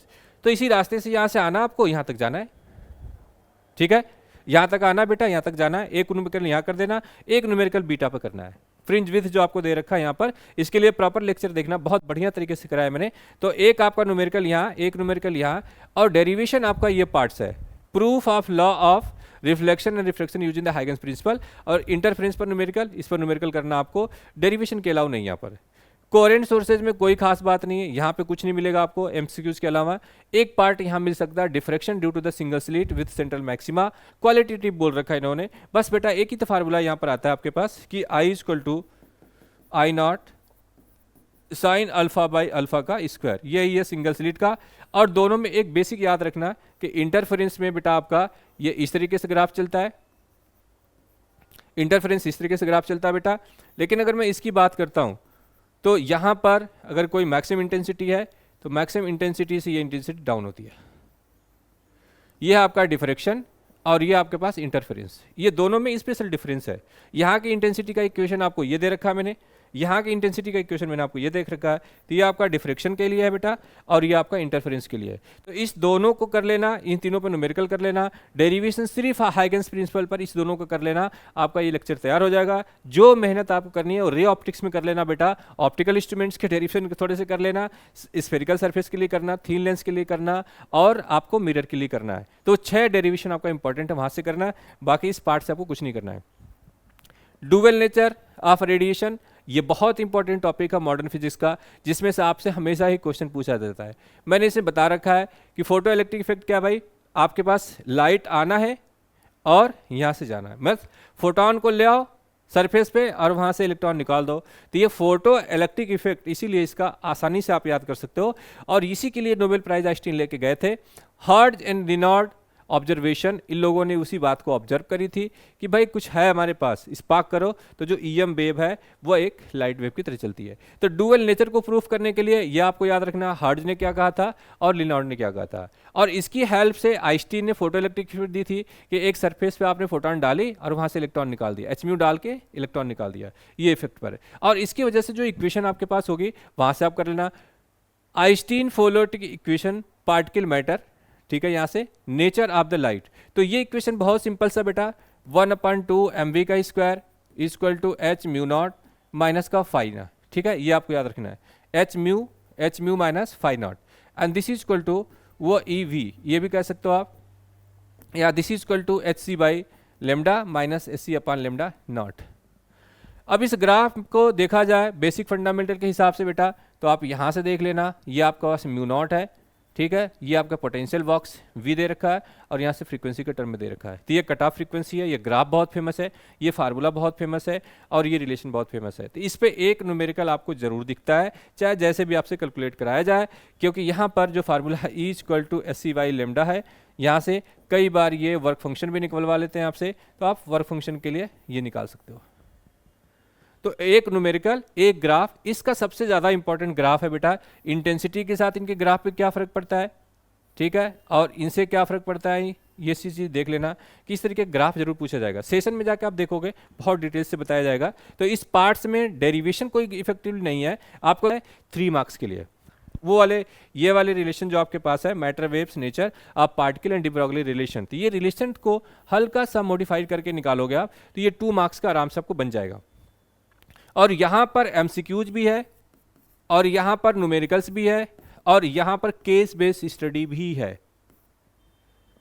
ये तीनों ही सेक्शन से क्वेश्चन जरूर पेपर में आपको दिखता है। एक केस बेस्ड स्टडी का, एसेसन रीजन का, एक छोटा सिंपल डेरिवेशन का, और एक न्यूमेरिकल, एक ग्राफ। एक मात्र ऐसा टॉपिक है जिससे 5 टाइप के क्वेश्चन पेपर में आने के बिल्कुल चांस बनते हैं। एक बनता है केस बेस्ड स्टडी का, एक ग्राफ के बेसिस पर, एक न्यूमेरिकल के बेसिस पर, और एक सिंपल फार्मूला के बेसिस पर। तो ये बहुत ज़्यादा सेक्शन इंपॉर्टेंट है। आप इसको बहुत प्लीज़ बहुत प्यार से मॉडर्न फिजिक्स को तैयार करना, हमारे सेक्शन को देख लेना, वहाँ पर मैंने कंप्लीट कराया हुआ अच्छे तरीके से, और वो करके आप जाना, ज़्यादा टाइम इस पर नहीं लगेगा। इसके बाद आता है आपका चैप्टर नंबर 12। यहाँ पे कुछ भी नहीं है, बेसिक एक फार्मूला याद रखना है, ठीक है, अल्फा पार्टिकल स्कैटरिंग का एक फार्मूला याद रखना है, और रदरफोर्ड का जो मॉडल है वो मॉडल क्या था उस पर वो आपको देखना है, और इसके अकॉर्डिंगली हाइड्रोजन एटम जो दे रखा है यहाँ पे याद रखना है, एक्सप्रेशन फॉर रेडियस ये याद रखना है, वेलोसिटी निकालना है, energy of electrons orbit, hydrogen spectrum lines. कुछ भी खास बात इसमें नहीं है, बट एग्जाम के लिए बहुत इंपॉर्टेंट है बेटा, आपको ये याद रखना है। हाइड्रोजन एटम में सीरीज है, लाइमर, बामर, पास्कन, ठीक है, ब्रैकेन एंड पी फंड। यहाँ पर बहुत सिंपल से याद रखना है, n इक्वल टू 1, 2, 3 एंड 4, और यहाँ से n1 और n2 की वैल्यू आपको रखनी है 2, 3, 4, 5 एंड 6, ये जाएंगे लेमडा मैक्स, आपको मैक्सिमम वेवलेंथ के लिए। और उसके बाद आपको रखना है n फाइनल की values infinitive, infinitive, infinitive, infinitive, infinitive, ये सीरीज आपको रखनी इस दोनों के साथ, इसके साथ लेमडा मिनिमम के लिए, ठीक है बेटा, ये याद रखना। और साथ में याद रखना है कि इनकी जो सीरीज है UVI, जो यूरासिंग है उनके हिसाब से आपको लेके चलना है, और ये बहुत इंपॉर्टेंट पार्ट्स है। ये वाले आपके पास हो जाएंगे मिनिमम के लिए, और ये दोनों हो जाएंगे मैक्सिमम के लिए। क्लियर है ना? इतनी चीज़ आपको याद करके जाना है। साथ में आपको ये याद रखना R equal to n square A naught, ठीक है, and EN equal to minus का 13.6 Z square upon n square. बाकी मैंने सेशन में कुछ बहुत सारी चीज़ें नहीं बताई हैं इसमें, अपने सेशन में मैंने बहुत सारी नई चीज़ें बताई है बेटा आपको इसमें, जिसकी वजह से आप यहाँ से ग्राउंड एक्साइटेड एक्साइटेशन को देख लेना। और मैंने ये भी बताया था कि ऑर्बिट, जो आपके पास ऑर्बिट होगी, दिस इज इक्वल टू जो आपके पास एक्साइटेशन है, आपके पास एक्साइटेशन, ठीक है, वो एक्साइटेशन ऑर्बिट प्लस 1 होगी, ऑर्बिट प्लस 1 होगी। जैसे अगर ऑर्बिट की वैल्यू n इक्वल टू 1 है, तो यहाँ पर क्या होगा, ये फर्स्ट, ये ग्राउंड स्टेट होगा, ठीक है, ग्राउंड स्टेट होगा, तो इसकी वैल्यू n की वैल्यू 1 ही होगी। तो जो एक्साइटेशन में, जब एक्साइटेशन की बात करते हो, जैसे कि मैंने आपको बोला कि भाई ये ऑर्डर n की वैल्यूज 2 दे रखा है यहाँ पर, अगर इसको मैं बोलता हूँ कि सेकेंड एक्साइटेड स्टेट, तो इसका मतलब क्या बेटा, n की वैल्यू 3 हो जाएगी। है अगर सेकेंड एक्साइटेड स्टेट बोला तो 3 है, ऑर्डर अगर 2 बोला मैंने, ऑर्बिट 2 बोला तो 2 है, लेकिन मैंने बोला सेकंड एक्साइटेड स्टेट, तो इसकी वैल्यू 3 आ जाएगी। तो ये कॉम्बिनेशन से एक बार आप रिजल्ट बचाना अपना, और इसमें से एक एमसीक्यूज कर लेना, और इसके बेसिस पर एक यहाँ पर एक न्यूमेरिकल छोटा सा आएगा जिसमें आपको मैक्सिमम मिनिमम वेवलेंथ कैलकुलेट करना है। साथ में आपको एक एमसीक्यूज ग्राफ बेसिस पर, डायग्राम बेसिस पर मिल जाता है, वहाँ देख लेना, ठीक है। तो हाइड्रोजन की जितने भी स्पेक्ट्रम सीरीज है, वो सीरीज को आपको देखने के लिए ये रिलेशन याद रहना चाहिए। और आपके पास एक ही तो फार्मूला है, 1/r, 1 lambda equal to r, और जेड स्क्वायर भी ले लीजिए, और माइनस का 1/n1 का स्क्वायर माइनस 1/n2 का स्क्वायर, ठीक है। ये दोनों चीज़ें आपको देखना है। तो 1 lambda equal to r Z square and bracket में 1/n1 का स्क्वायर माइनस 1/n2 का स्क्वायर, इससे आपको मैक्सिमम और मिनिमम वेवलेंथ निकालना है, और इससे आपको सीरीज पता करनी है, इससे आपको रिजल्ट याद रखना है। और ये हाइड्रोजन एटम के कास है, तो मुश्किल से ये आधे घंटे का काम है, टोटल आधे घंटे का इसमें आपको कर लेना। अब आती है बात न्यूक्लियाई की। तो न्यूक्लियाई में कुछ खास बात नहीं है बेटा, आपको सिर्फ कंपोजिशन याद रखना है, साइज याद रखनी है, R equal to R naught और A के पावर 1/3, ये फार्मूला याद रखना है। और यहाँ पर ये कंपोजिशंस दे रखी है न्यूक्लियर प्रोटॉन का, उसके देखना है। और फोर्सेस की प्रॉपर्टी, इसकी आपको प्रॉपर्टी याद रखना है, और प्रॉपर्टी से एक एमसीक्यूज बनेगा यहाँ पर, एक यहाँ पर न्यूमेरिकल से बेटा, और यहाँ पर एक एमसीक्यूज बनेंगे, ठीक है। मास एनर्जी रिलेशन, यहाँ से एक न्यूमेरिकल है, मास डिफेक्ट एक ग्राफ है यहाँ पर, बाइंडिंग एनर्जी पर न्यूक्लियस ये एक फार्मूला है यहाँ पर, एंड इट्स वेरिएशंस पूछा गया है विथ मास के साथ, ठीक है बेटा। तो यहाँ पे न्यूमेरिकल है, यहाँ पे प्रॉपर्टी वाला थ्योरेटिकल एमसीक्यूज है, और यहाँ पर एक एनर्जी क्या न्यूमेरिकल भी है, यहाँ पर मास डिफेक्ट बाइंडिंग एनर्जी पर एक आपके पास क्या आएंगे, एक ग्राफ वाला इक्वेशन भी आता था। तो यहाँ पर बाइंडिंग एनर्जी पर न्यूक्लियस अगर आप बात करते हो तो ये इस तरीके से जाके, ठीक है, सॉरी, ये इस तरीके से जाके, तो ये वाली वैल्यू जो मैक्सिमम आपके पास आएगी वो एफ की आ जाएगी, ठीक है। ये ए की वैल्यू जो होगी या B by A binding energy पर न्यूक्लियस की होगी। तो यहाँ पर आप इसको याद कर सकते हो ग्राफ को, यहाँ पे रिलेशन याद कर सकते हो। यहाँ पर न्यूक्लियर फ्यूजन एंड फ्यूजन का एक एग्जांपल और एक डिफिनेशन याद रखना। ये आपके पास 2 मार्क्स के लिए सुटेबल क्वेश्चन है, 2 मार्क्स, और कई बार ये 3 मार्क्स के लिए भी। तो यहाँ से आप देख सकते हो। इवन अगर देखा जाए तो जो आपका केस बेस्ड स्टडी है ना, केस बेस्ड स्टडी, वहाँ से भी ये पार्ट कई बार आने के चांसेस बन जाते हैं। तो बहुत सिंपल सा पार्ट है, ये निकल जाएगा। अब आपके बचता है सेमीकंडक्टर। सेमीकंडक्टर में आपको कुछ भी करने की ज़्यादा इंपॉर्टेंट नहीं है, सिर्फ आपको ये याद रखना है कि भाई इनकी रेंज क्या होती है, P type, N type semiconductor और पीएन जंक्शन डायोड, ये बनता कैसे है। यहाँ पर सिर्फ आपको यही याद रखना है कि ये आपके पास एक डिप्लीशन लेयर है बेटा, यहाँ पर एक डिप्लीशन लेयर बनेगी, ठीक है। इस तरीके से अगर बना लो तो ये आपके पास एक डिप्लीशन लेयर बनेगी ये वाली, ठीक है। इसी डिप्लीशन लेयर में अगर ये पी और एन टाइप है, ये पॉजिटिव है तो यहाँ पॉजिटिव बनेगी, और यहाँ पर एन है तो यहाँ पर नेगेटिव बनेगी। तो इस सीक्वेंस में याद रखना है। साथ में आपके पास कैरेक्टरिस्टिक डायोड कर्व को देखना है कि भाई ये फॉरवर्ड वाइज में इस तरीके से काम करता है और रिवर्स वाइज में इस तरीके से काम करता है। अब इसमें खास बात क्या याद रखना है कि पी टाइप बनता कैसे है। पी टाइप बनने के लिए क्या होगा, सिलिकॉन प्लस ट्राईवैलेंट, और इसका एग्जाम्पल याद रखना है एमसीक्यूज के लिए विथ एग्जाम्पल। और एन टाइप कैसे बनता है बेटा, सिलिकॉन प्लस, ठीक है, पेंटावैलेंट, और इसका एग्जाम्पल याद रखना है। तो ये एग्जाम्पल बनता कैसे, इनका कैरेक्टरिस्टिक कर्व याद रखना है, साथ में इसकी जो प्रॉपर्टीज है। एग्जाम्पल ज़्यादा याद रखना क्योंकि इससे सेमीकंडक्टर फिजिक्स में ये कैसे बनता है और कौन सा एग्जाम्पल है, ये जरूर पेपर में देखने को मिल जाता है। तो आप एक लिस्ट बना लेना छोटा सा एग्जाम्पल का, वो तैयार कर लेना। कैरेक्टरिस्टिक कर्व यहाँ पर है, डायोड में रिवर्स और फॉरवर्ड वाइज की प्रॉपर्टी देख लेना। ये करंट हमेशा इधर ही से फ्लो करेगा।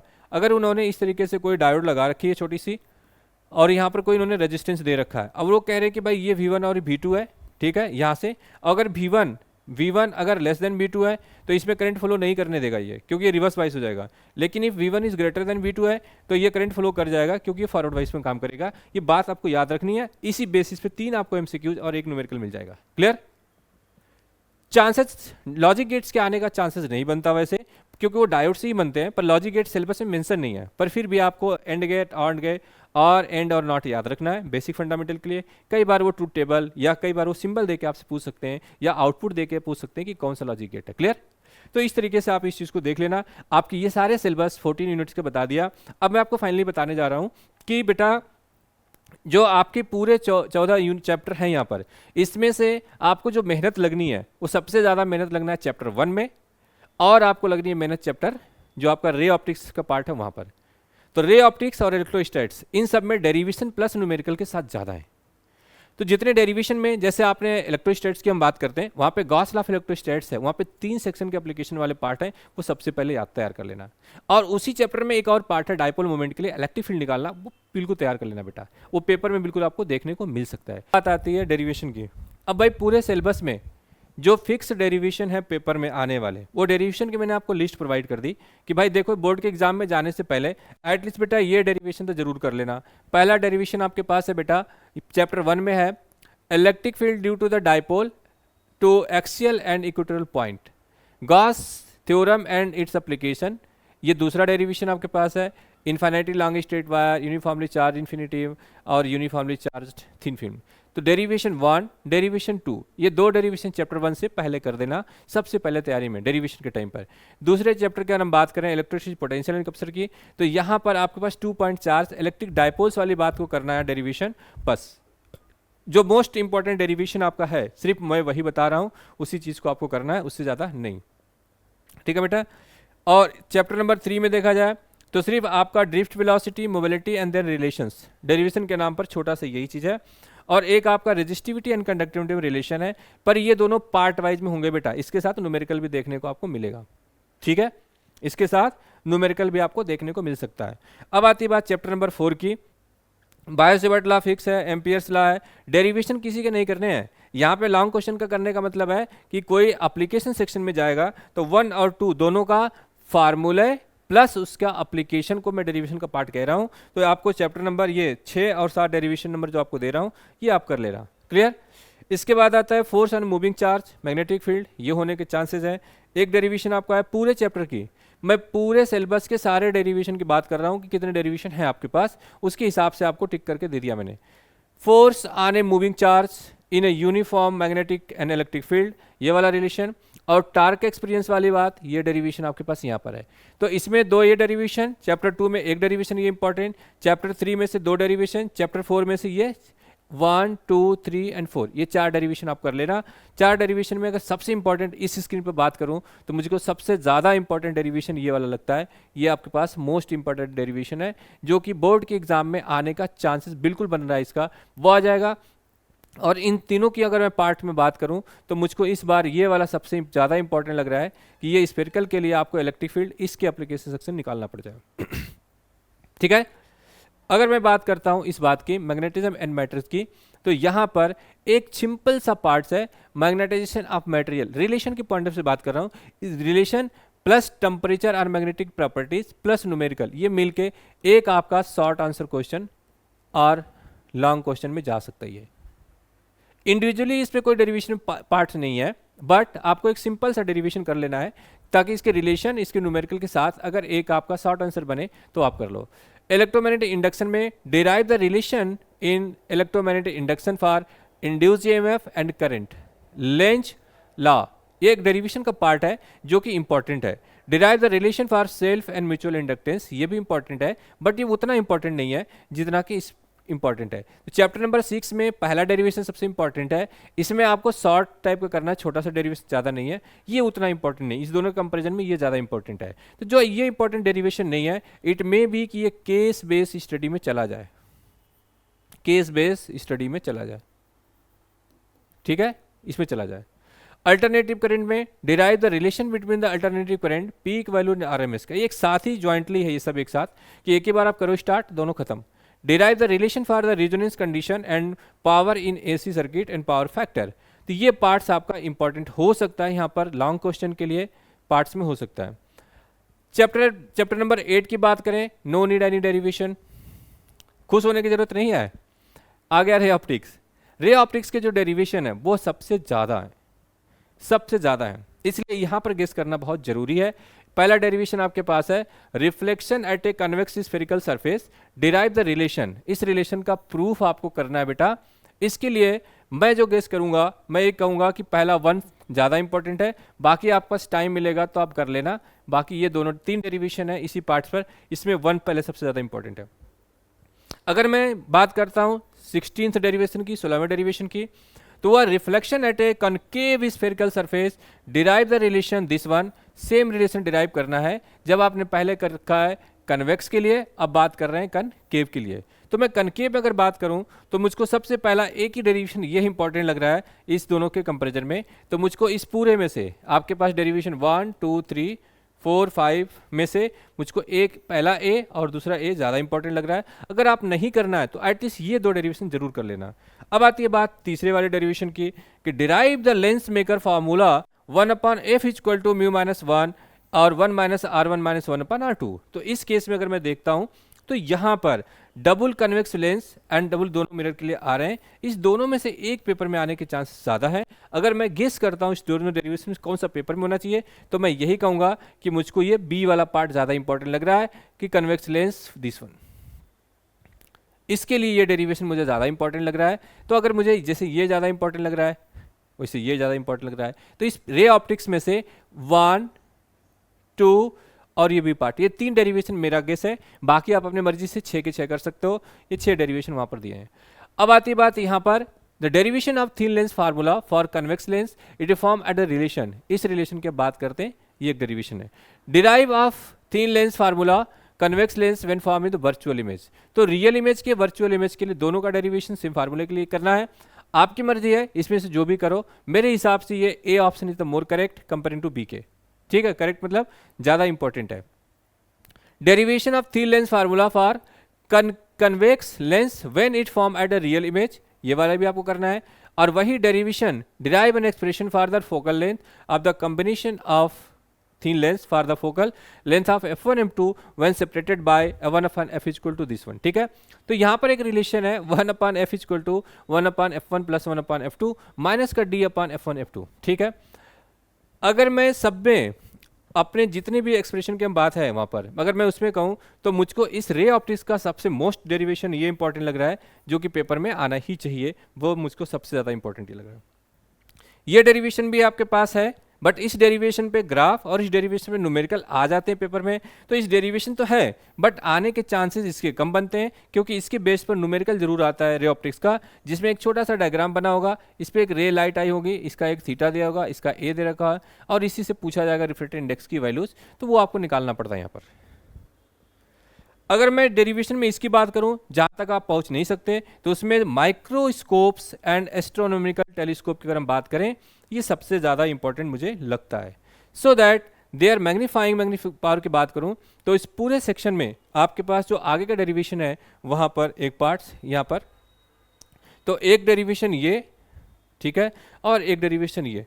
अगर आपको कुछ नहीं करना है तो आप इतना जरूर करना बेटा कि इसमें से पहला पार्ट ए करना, फिर आपके पास ये 2 नंबर करना, और उसके बाद इसमें से ये तीसरा वाला कहाँ गया बेटा, ये वाला। ये 3 डेरिवेशन तो आप जरूर कर लेना। आउट ऑफ जितने भी डेरिवेशन यहाँ पे बन रहे हैं इसमें से 3 आपको पहले करना है क्योंकि इस 3 में से पेपर में जरूर आने के चांसेस हैं, बाकी आपके ऊपर डिपेंड करता है कि कितने डेरिवेशन करना है। अब आती है वेव ऑप्टिक्स की, तो derive the law of reflection and light on the basis of Huygens principle wave theory of Snell's law of the reflection और proof law of the reflection and this one Huygens principle का most important है ये, most important ये paper में board में सीधे Huygens principle का ray optics वाला जो वेव ऑप्टिक्स वाला पार्ट है उसका एक ही डेरिवेशन आपको करना है। आपके जो आप यंग्स डबल स्लिट एक्सपेरिमेंट है उसका डेरिवेशन नहीं करना है, इंटेंसिटी रिलेशन का डेरिवेशन नहीं करना है, सीधे फार्मूला यूज करना है आपके पास, जो मैंने फार्मूले की आपको लिस्ट दे रखी है। अब उसके अकॉर्डिंगली अगर हम बात करते हैं वेव ऑप्टिक्स में, तो ये पार्ट जरूर करके जाइए, पूरा वेव ऑप्टिक्स का एक डेरिवेशन जरूर करके जाइए, बट बाकी चीज में न्यूमेरिकल करना है वो मैंने आपके फार्मूले के साथ बता रखी है। Derive an expression for intensity of light using the coherent sources for I max R mean this one। तो ये डिराइव करने का इतना इंपॉर्टेंस नहीं है, आपको इस पे ज़्यादा फोकस करना है, इस पे सिर्फ फार्मूला यूज करके रखना क्योंकि हमेशा ही न्यूमेरिकल यहाँ से आता है आई मैक्स और मीन निकालने के लिए। अगर हम बात करते हैं चैप्टर नंबर 11 की, तो ये dual nature of radiation and matter. ठीक है, dual nature of radiation and matter. Deduce N expression for the slope of this graph using the Einstein photo electric equation. ये बहुत सिंपल सी बात थी, हम लोगों ने इसका डेरिवेशन निकाला हुआ है, अपने सेशन में भी कराया हुआ है और एक पार्ट से कर सकते हो आप पर।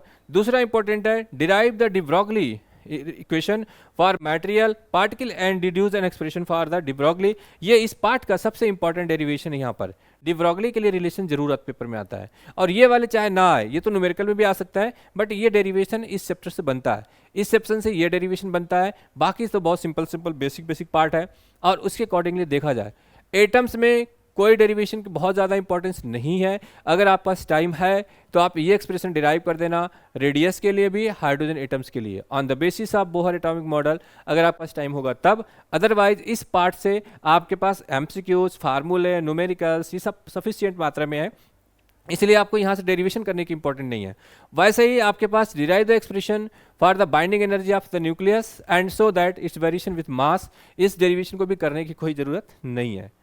अगर आप पास टाइम है तो आप करना, नहीं है तो कोई बात नहीं, अब इसके हिसाब से आप यहाँ से कर सकते हो बिल्कुल।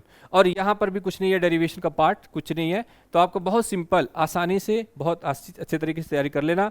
और बेटा अगर मैं कहता हूँ कि अगर आपके पास पूरे चैप्टर के डेरिवेशन की बात करूँ तो एटलीस्ट आपको 4 डेरिवेशन या 5 डेरिवेशन कर लेना, क्योंकि पेपर में 5 ही तो आने हैं तो चाहे जितने भी हैं 50 हैं 40 हैं, जितने भी डेरिवेशंस हैं, लेकिन आने आपके पेपर में 3 या 4 या 5 डेरिवेशंस आनी है, वो भी आर करके चॉइस में ऑप्शंस में होती हैं, वो आप बैलेंस कर लोगे वहाँ पर।